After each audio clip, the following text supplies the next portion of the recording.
අයිබෝන් යාළුවනේ අද මම ඔයගොල්ලන්ට කියලා දෙන්න යන්නේ ෆුරියර් සීරීස් ගැන.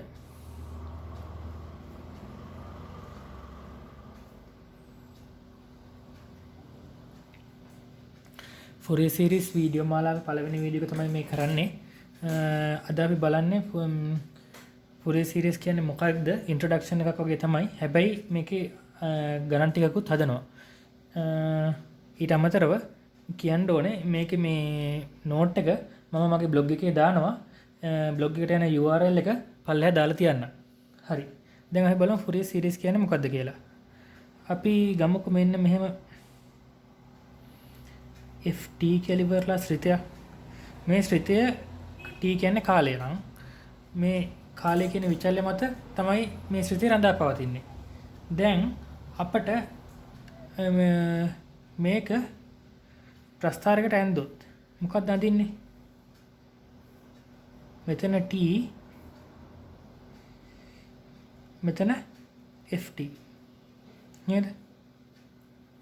දැන් මේකේ මේ අපි මොකක් හරි ප්‍රස්ථාරයක් යනවා කියමුකෝ. ඒ ප්‍රස්ථාරයේ y අක්ෂය මත විහිදෙන ප්‍රමාණයට තමයි පරාසය කියන්නේ. x අක්ෂය මත විහිදෙන ප්‍රමාණයට තමයි වසම කියන්නේ. දැන් එතකොට අපිට දැන් මේ ft වලට ෆුරියර් සීරීස් කරපුවාම මොකක්ද එන්නේ? කියන්නේ ෆුරියර් සීරීස් කරපුවාම මොකද්ද මේ ලැබෙන්නේ? ෆුරියර් සීරීස් කරපුවාම ලැබෙන්නේ සයිනසොයිඩ්ස් වල එකතුවක්. sum of sinusoids. මොකක් හරි සිතයකට ෆුරියර් සීරීස් කරපුවාම ලැබෙන්නේ සයිනසොයිඩ්ස් වල එකතුවක්. ඒ සයිනසොයිඩ්ස් වලින් අපිට පුළුවන් මෙයාගේ ෆ්‍රීකවන්සි එක හොයාගන්න. ඊට පස්සේ දැන් අපිට පුළුවන් ෆ්‍රීකවන්සි එක හොයාගන්න. ඊට පස්සේ අපිට ඕන නම් පුළුවන් මෙතෙන්ට ෆ්‍රීකවන්සි මෙතෙන්ට ft කියන්නේ අත්‍තරම ඇම්ප්ලිටියුඩ් එකනේ. ඇම්ප්ලිටියුඩ් එක තමයි එන්නේ. ෆ්‍රීකවන්සි රෙස්පොන්ස් එක අඳින්න. ඒ කියන්නේ මේ ටයිම් ඩොමේන් එකේ තිබ්බ එක ෆ්‍රීකවන්සි ඩොමේන් එකට යන එක තමයි වෙන්නේ. සාමාන්‍යයෙන් ඩොමේන් එක වෙනස් වෙන ඒවාට තමයි ට්‍රාන්ස්ෆෝමේෂන්ස් කියන්නේ. දැන් ලැප්ලාස් ට්‍රාන්ස්ෆෝමේෂන් එකේදී වෙන්නේ කාලේ මේ වසම කාලය වෙලා තියෙන එක වසම s කියන්නේ s කියන වසමට අරගෙන යනවා. ඔය වගේ තව ට්‍රාන්ස්ෆෝම්ස් තියෙනවා. හිල්බර්ට් ට්‍රාන්ස්ෆෝම් අරම මේවා. ඒ වගේම ෆුරියර් ට්‍රාන්ස්ෆෝම් උත් තියෙනවා. ෆුරියර් සීරීස් උයි ෆුරියර් ට්‍රාන්ස්ෆෝම් උයි කියන්නේ දෙකක්. එතකොට දැන් මෙතන මේ පාඩම උගන්වන්නේ ෆුරියර් සීරීස් නේ. ෆුරියර් සීරීස් මොකටද පාවිච්චි කරන්නේ? අපි දන්නවා මේ සිග්නල්ස් එහෙම නැත්නම් මේ graph එක අඳිනකොට continuous නා. continuous ඒවට තමයි ෆුරියර් සීරීස් දාන්නේ. මෙහෙම මේ graph එකේ discontinuities තියෙන්න පුළුවන්. හැබැයි ඒ සලකන පරාසය ඇතුළත ඒ තියෙන මේ ඩිස්කන්ටිනියුටිස් ප්‍රමාණය මේ ෆිනිට් කියන්නේ මේ පරිමිත අගයක් වෙන්න ඕනේ. කියන්නේ දන්න අගයක් වෙන්න ඕනේ. දැන් එතකොට මේ ඩිස්ක්‍රීට් නම් තමයි ෆුරියර් ට්‍රාන්ස්ෆෝම් කරන්නේ. හරිද? එතකොට මේ ෆුරියර් සීරීස් එක දැන් මේ පාඩමේ උගන්වනකොට අපි සලකන්න ඕනේ පීරියඩ් එක. දැන් කන්ටිනියුස් කියවනේ. ෆුරියර් සීරීස් එක කියන්නේ ඇත්තටම මේ පීරියොඩික් වුණත් අපීරියොඩික් වුණත් ඒ කියන්නේ ආවර්තීය වුණත් ආවර්තීය නොවුණත් ෆුරියර් සීරීස් කරන්න පුළුවන්. මේ ඉස්සෙල්ලාම අපි බලමු 2π ආවර්තයකට. ඊට පස්සේ සාමාන්‍ය මොකක් හරි ජෙනරල් පීරියඩ් එකට කියන්නේ සාධාරණ ආවර්තයකට. ඊට පස්සේ අන්තිමට බලට ඒ පීරියොඩික් ආවර්තීය නොවන විදිහට ෆුරියර් සීරීස් දාන්නට අපි බලනවා මේකෙදි. දැන්ට ඉන්ට්‍රොඩක්ෂන් එකක විදිහට කියන්නේ මේ ෆුරියර් සීරීස් කියන්නේ මොකද්ද කියලා පැහැදිලි කරන්න කියලා දෙන්න තියෙන්නේ මෙච්චරයි. දැන් අපි පොඩි කියන්නේ ෆුරියර් සීරීස් වලට අර්ථ දැක්වීමක් වගේ එකක් ලියලා ඊට පස්සේ අපි ගානක් හදන්නේ කොහොමද කියලා බලමුකෝ. එතකොට ඔබ තව චුට්ටක් පැහැදිලි වෙනවා.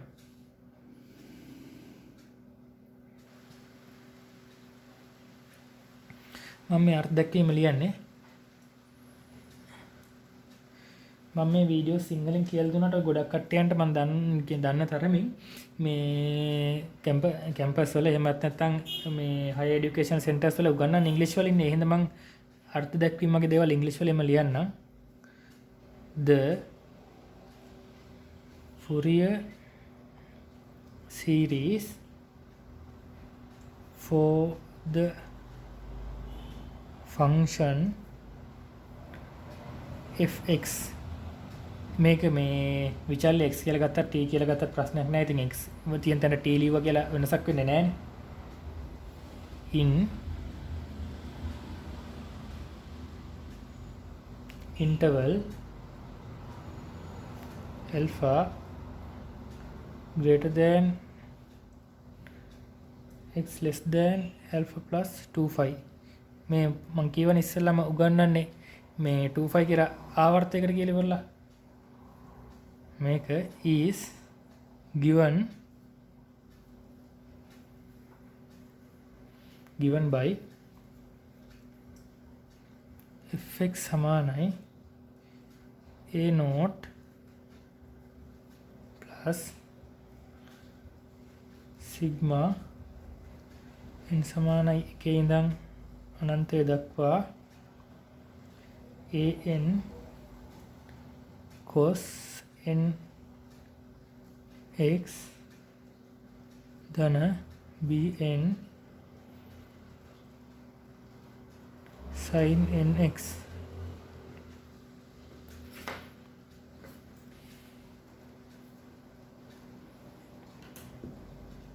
ඇත්තටම දැන් මේ අපි හිතමුකෝ මේවා දෛශික කියලා ඉවරලා මේ දෛශික වල සංප්‍රයුක්තය තමයි මේ තියෙන්නේ. දැන් අපිට සංප්‍රයුක්තය තියෙනවා අපිට අර පොඩි දෛශික එකතු වෙලා හැදෙන පොඩි දෛශික කැලි ටික මොනවද කියලා තමයි හොයාගන්න ඕනේ. ඇත්තටම මේ ඔය දැන් YouTube එකේ හරි නැත්නම් මේ Google එකේ හරි Fourier series animation කියලා search කරලා බලන්නකෝ. එතකොට ඔයාලට අර මේ රවුම් ඇතුලේ මෙහෙම කැරකිලා යන මේ ගිහිල්ලා මොකක් හරි සංප්‍රයුක්තය හැදෙන එක ගැන වීඩියෝස් තියෙනවා. ඒ වගේ මේ නැත්තම් පොඩි මේ GIFM තියෙනවා. මම එකක් මගේ බ්ලොග් එකට දාන්නම් නෝට් එකත් එක්කම. එතකොට ඔයගොල්ලන්ට තවත් ඒක බලලා පැහැදිලි කරගන්න පුළුවන් මොකද්ද මේ වෙන්නේ කියලා. නැත්තම් අර වගේ පොඩි GIF එකක් බලපුවාම මේ එකතු වෙන ඒවා වලින් වෙන දේ තේරෙයි. දැන් එතකොට මේක තමයි DC component එක. මේ තමයි AC component. කියන්නේ ඇත්තටම තා පොඩි දෙයක් කියලා දෙන්න ඕනේ. Fourier series කියන එක maths වලත් තියෙනවා. මේ Fourier series වල ඔය කියන්නේ signals and systems නැත්නම් signal processing වලත් තියෙනවා. ඉතින් මේ දෙගොල්ලන්ටම හරියන්න උගන්වන්න ඕන හින්දා තමයි මේ සමහර තැන්වල මේ AC component DC component වගේ කියන්නේ. දැන් signal එකක් ගත්තාම හැම වෙලාවෙම මෙහෙම මේ x අක්ෂය සෙන්ටර් කරගෙන යන්න ඕන කියලා නියමයක් නැහැ නේ. සිග්නල් එක මෙහෙම යන්නත් පුළුවන්. එතකොට මේ තමයි DC එක. කියන්නේ මේකට DC එකක් ඇඩ්ඩලා. එතකොට තමයි සිග්නල් එක උඩට ගිහින් තියෙන්නේ. එහෙම නැත්නම් නෙගටිව් එකක් આવොත් මෙන්න මෙහෙ පල්ලෙහෙන් මෙහෙම යන්නත් පුළුවන්. ඉතින් මේ DC කම්පොනන්ට් එක තමයි මේ හැදෙන්නේ. දැන් ඊට පස්සේ දැන් අපි Fourier series කරනකොට අපි හොයන්න ඕනේ මේ A node කියන එකයි n කියන එක ගැනයි bn කියන එක ගැනයි. මේ සිග්මා කියන්නේ මේ කොස් පද ගොඩාක් එකතුවක් විදිහට හැදෙනවා. මේ ওই විදිහටම දැන් a නෝට් an කියන්නේ සංගුණකය bn කියන්නේ සංගුණකය. මේ ඒ දෙක හොයාගන්න ඕනේ. මම කියවනේ සයිනසොයිඩ්ස් වල එකතුවක් කියලා. ඇත්තටම cos කියන්නේ මොකද්ද? cos කියන්නේ sin වල ෆේස් එක මේ 90ක් කරපුවාම තමයි cos ලැබෙන්නේ. එහෙම කියලා අපිට සලකන්න පුළුවන්. ඉතින් මේ එතකොට cos කියන ඒවාට sinusoids කියලා කියන එක එහෙම ප්‍රශ්නයක් නැහැ. මේ අපි දැන් සංගුණක හදාගන්න හැටි බලමුකෝ.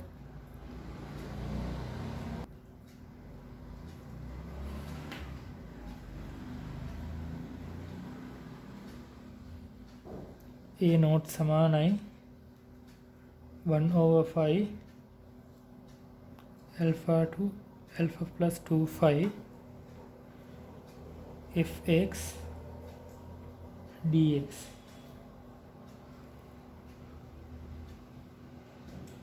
an equals 1/5 alpha plus 2 phi fx cos nx dx bn 1/5 alpha plus 2 phi fx sin nx dx.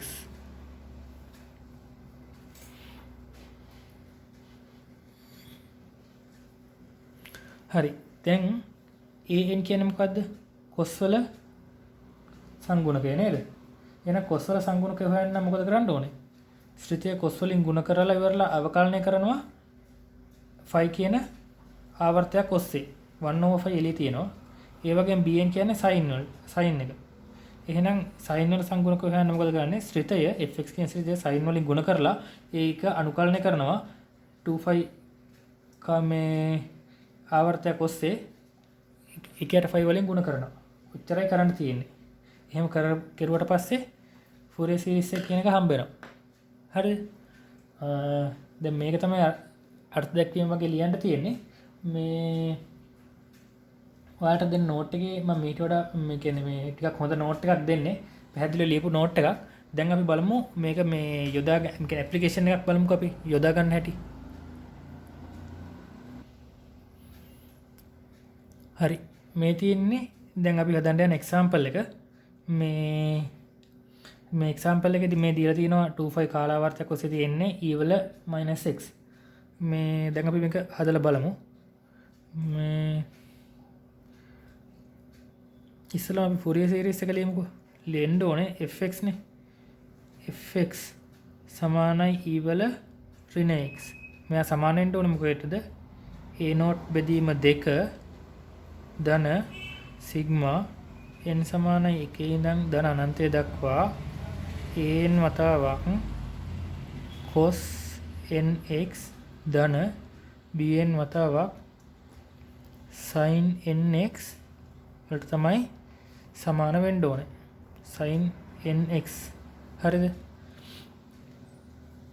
ඕනනම් මෙතන මේ බිඳුවට වඩා විශාලයි x කුඩයි 2.5 ආවර්තය මේ ලියන්නේ.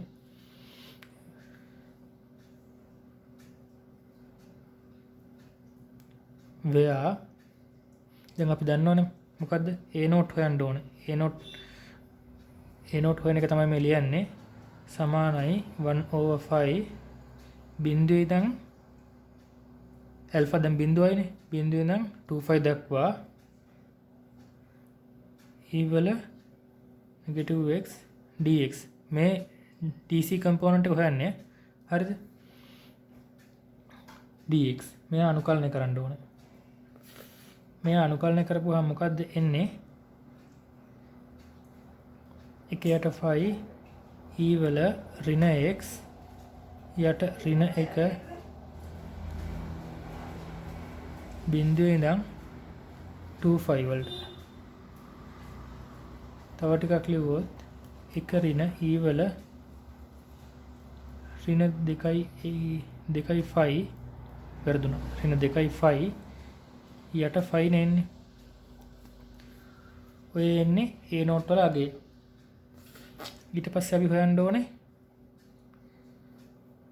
an 1/5 බිඳුවේ ඉඳන් 2π වෙනකන් e වල ඍණ x an කියන්නේ cos වල සංගුණකයනේ. එහෙනම් cos වලින් ගුණ කරනවා. cos nx dx. දැන් මේ ගොඩක් වෙලාවට ඔය මේ ෆෝරියර් සීරීස් වල දැන් මැත්ස් වල නම් ඔය ex වලින් එහෙම ගුණ කරලා හොයන්න තියෙනවා. මේ ඒ හින්දා මෙන්න මේ වගේ පොඩි මේ ලේසි සූත්‍රයක් කියන්නේ මේ පොඩි කෙටි කිරීමක් තියෙනවා. දැන් මේ අනුකලන හැම වෙලාවෙම ex වලින් ගුණ කරලා අර මේ ක්‍රමේ දාගෙන හදන්න ගිහපම හරි වාතයක් වෙනවනේ. ඒ හින්දා මේ වගේ පොඩි දෙයක් තියෙනවා. මෙන්න මෙහෙම මේක ඉගෙන ගන්න.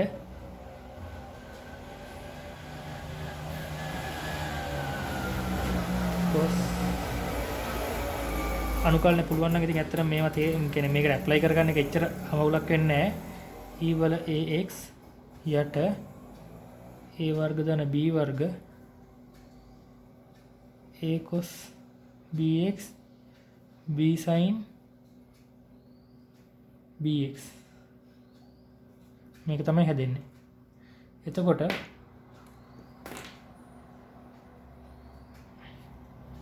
අපිට an නේ ඕනේ 1යට 5 මේ අනුකල කැලලට මේක මෙහෙම ලියන්න තියෙන්නේ.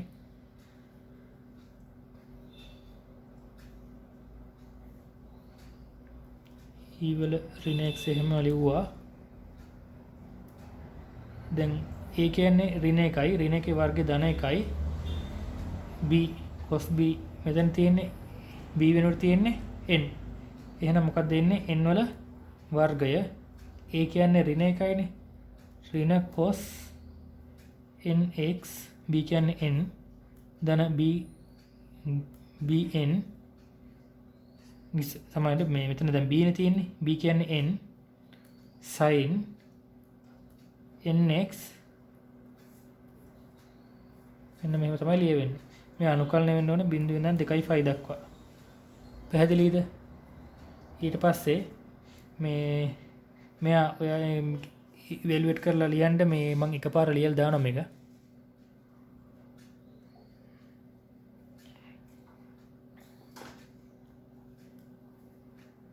සමානයි 1ට 5 n වර්ගය ධන 1 වතාවක් 1 ඍණ e වල ඍණ 2යි 5 ඔම් an වලගය. ඊට පස්සේ හොයන්න ඕන අපි මොකද්ද? bn හොයන්න ඕනේ. අපි bn සමාන වෙන්නේ මොකේටද? අරක වගේ තමයි මතක තියාගන්න පුළුවන් 1ට 5 වලින් ගුණ කරනවා ආවර්තය 0 ඉඳන් 2.5 වලට ඒ ආවර්තය ඔස්සේ අනුකලනය කරනවා ශ්‍රිතේ e වල ඍණ x ගුණ කරන්න තියෙන දැන් sin වල සංගුණ කියන හොයන්නේ එහෙනම් sin වලින් තමයි ගුණ කරන්නේ. ඔන්න දැන් මම මෙතන මේ කලින් උගන්වපු එක තියෙන්නේ ඒ වගේම මේකටත් මේ එකක් තියෙනවා මේ එකක් දැනගෙන ඉන්න අනුකල e වල ax sin bx dx සමානයි e වල ax යට a වර්ග ධන b වර්ග වතාවක් a sin bx වැරදුනා ධන නෙමෙයි ඍණ b cos bx මෙන්න මේක දැනගෙන ඉන්න. දැන් අපි bn උතර ඉස්සලා an හෙවුවා වගේම ටක් ගාලා හොයාගෙන යන්.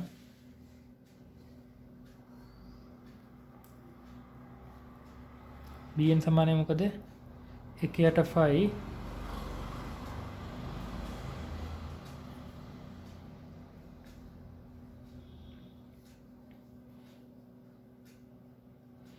e වල ඍණ x a කියන්නේ ඍණ 1යි b කියන්නේ n එතකොට 1 ධන n වර්ගය ඍණ sin nx ඍණ n cos nx මේ අනුකලනය වෙන්න ඕනේ. දැන් අනුකලනය නෙමෙයි උත්තරේ මේ තියෙන්නේ 0 ඉඳන් 5 දක්වා. ඊට පස්සේ मैं सुलू कर मैंने उत्तरे मैं एकपार लियනවා n වතාවක් 5 වතාවක් n වර්ග ධන 1 යට 1 ඍණ e වල ඍණ 2ක් 5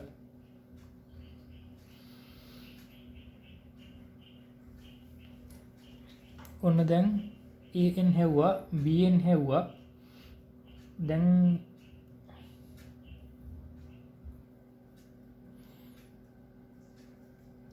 හරි යාළුවනේ දැන් අපි an හෙව්වනේ.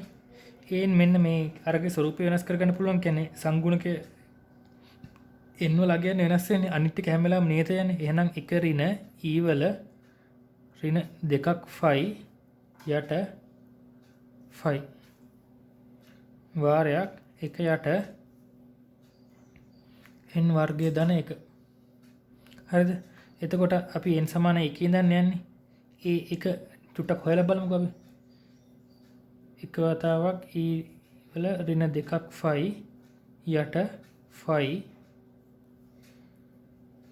n වලට එක දාපුවම 1 1 2යි 1 යට 2යි නේද?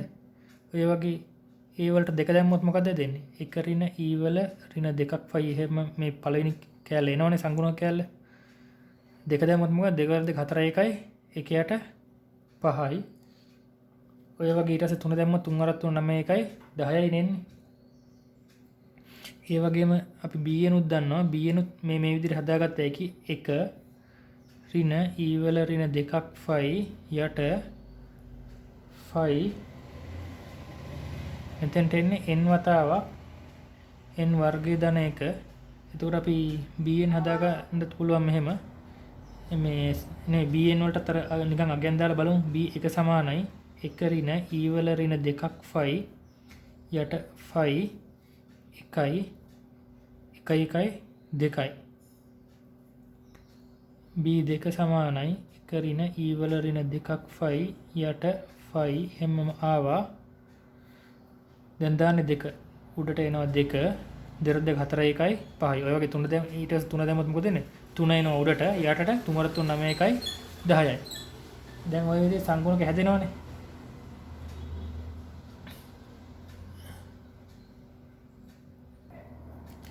දැන් මාපු මං ඔන්න යනවා අර ඉස්සෙල්ලාම ලියපු එකට අර්ථ දැක්වීමට. මොකද්ද? අපිට ex තමයි හොයාගන්න ඕනේ. ෆුරියර් සීරීස් එකෙන් නිරූපණය කරගන්න ඕනේ. මේ a note හොයාගන්න ඕනේ. අපි a note හොයාගත්තා. ඊට පස්සේ an හොයාගන්න ඕනේ. bn හොයාගන්න ඕනේ. දැන් an කියන්නේ an සමාන වෙන්නේ නැහැ හැම වෙලාවෙම cos වලට අගයයි sin වලට අගයයි. n වල අගය වෙනස් වෙනවත් එක්ක an උත් වෙනස් වෙනවා, bn උත් වෙනස් වෙනවා. an හොයාගත්තා, bn හොයාගත්තා. දැන් අපිට තියෙන්නේ එහෙනම් එකතුවක් විදියට ලියන්න තියෙන්නේ.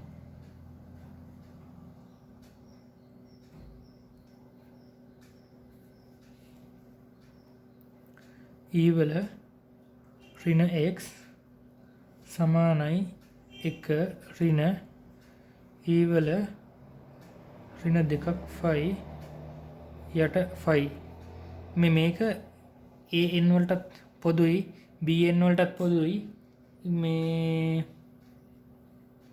ආයෙ මොකද්ද an වලට a note වලටත් පොදුයි an වලටත් පොදුයි bn වලටත් පොදුයිනේ. ඒකකින් තමයි එළියට ගත්තේ. කමක් නැහැ. අයම පැහැදිලි වෙන්නත් එක්ක අපි මේ මෙහෙම ලියලිමුකෝ.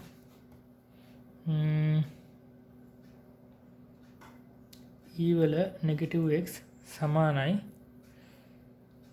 a note වලට එන්නේ 1 ඍණ e වල ඍණ 2ක් phi යට phi. මේකනේ a note වලගේ. හැබැයි අර්ථ දැක්වීම ගිහිල්ලා බලන්න a note නෙමෙයි තියෙන්නේ a note බෙදීම 2. මට ගොඩ වෙලාවට ওই භාගය අමතක වෙනවා. ඒ හින්දා මේ භාගයෙන් ಗುಣ කරන්න ඕනේ. හරිද? ධන සිග්මා n සමානයි 1 ඉඳන් අනන්තය දක්වා. an කියන්නේ කවුද? 1 ඍණ e වල ඍණ 2ක් phi යට phi වතාවක් 1 යට n වර්ග ධන 1 වතාවක් cos n x ධන 1 ඍණ e වල ඍණ 2ක් phi යට phi වතාවක් n යට n වර්ග ධන 1යි sin nx මේකනේ. දැන් මේ 1 ඍණ e මෙයා මෙතෙන්ටත් තියෙනවා, මෙතෙන්ටත් තියෙනවා, මෙතෙන්ටත් තියෙනවා. එහෙනම් කියන්නේ මේ සිග්මා වලිනුත් මේ කියන්නේ පොදු සාධක එළියට ගන්න පුළුවන් නේ. 1 ඍණ e වල ඍණ 2ක් phi යට phi කෙනා එළියට ගත්තාම මොකක්ද හැදෙන්නේ? මෙතනින් භාගය එනවා. a note වල භාගය එක මතක තියාගන්න ඕනේ. ගොඩක් කට්ටියට අමතක වෙනවා ගොඩක් වෙලාවට. සිග්මා n සමානයි 1 ඉඳන් අනන්තය දක්වා cos nx යට n වර්ගය ධන 1 ධන n sin nx යට n වර්ගය ධන 1 මේ n වර්ගය ධන 1 එහෙම එළියට ගන්න බෑ මොකද මේක යන්නේ n වලින් හින්දා ඔන්න ex නිරූපණය කරා. දැන් මේ x වලට අගය එක එක අගයන් දාලා අර කැරකෙන විදිහට හදාගත්තාම ex එනවා. දැන් මෙතන මේ අනන්තයට යනකම් යනවනේ. මම මේ signals and systems වල පොඩ්ඩක් ඉස්සරහට කියලා දෙන්නේ. මේ දැන් n වලට අනන්තයට යනකම් අගයන් අපිට දාන්න බෑ. අපි කෘත්‍රිමව signal එකක් design කරනකොට මේ අපට අවශ්‍ය signal එක දැන් අපි කියමුකෝ හරියට මෙහෙම square wave එකක් කියලා. square wave යනකොට Fourier series කියන continuous යනකොට Fourier series කරලා අපිට generate කරගන්න දැන් මේ හැදෙන්නේ ඇත්තටම මේ මොනවද මේ උපරිතාන නේද මතකද දන්නේ A level physics වලට උගන්වනවා මේ උපරිතාන සෙට් එකක් නේ හැදෙන්නේ ඒ උපරිතාන වල සංප්‍රයුක්තයෙන් තමයි මේ square wave එක හදා ගන්න ඕනේ සංප්‍රයුක්තය ගත්තාම square එකක් වෙනවා ඉතින් ගන්න ඕන උපරිතාන සංඛ්‍යාව අනුව මෙයාගේ shape එක දැන් උපරිතාන මේ අඩු වෙනකොට මෙහෙම ගිහිල්ලා මෙහෙම වෙනවා. උපරිතාන වැඩි වෙන්න මේ කියන්නේ මේකේ කොටු ගතිය වැඩි වෙනවා මේ මෙහෙම වෙනවා. මේ දැන් මෙයාට වඩා මෙයා මේකට සමානයිනේ ගන්න ඕන වේව් එක මෙයා. උපරිතාන ගාන වැඩි වෙන්න මේ මෙහෙම වෙනවා. හොම ටෙලිකොම් වල මේක කියලා දෙනවා. ටෙලිකමියුනිකේෂන් කරනවා නම් මේ උපරිතාන ගාන වැඩි වෙන්න මේක හැදෙනවා සිග්නල් එකක් ජෙනරේට් කරගන්න තමයි ජෙනරේට් කරගන්න ගන්න ඕනේ කියන්නේ අවම n ගාන අපි තීරණය කරගන්න ඕනේ මේ සිග්නල්ස් ඇන්ඩ් සිස්ටම්ස් වලට කියලා දුන්නේ මේ කියලා දුන්න ටික මැත්ස් වල මේ අදාළ වෙන්නේ නැහැ මේ මැත්ස් වල අහන්නෙත් නැහැ එහෙම මේක තමයි එක්සැම්පල් එක දැනට පළවෙනි පාඩම විදිහට මම හිතනවා මේ උගන්වපු ටික ඇති කියලා වීඩියෝ ටිකක් දික් වුණා මම මීට වඩා පැහැදිලිව ලියපු තව එක්සැම්පල්ස් තියෙන නෝට් එකක් මගේ බ්ලොග් එකට අප්ලෝඩ් කරනවා. එහෙනම් යාළුවනේ මගේ වීඩියෝ එක බලන්න, ලයික් කරන්න, ෂෙයා කරන්න, සබ්ස්ක්‍රයිබ් කරන්න. ඔයගොල්ලෝ හැමෝටම බොහොම ස්තුතියි.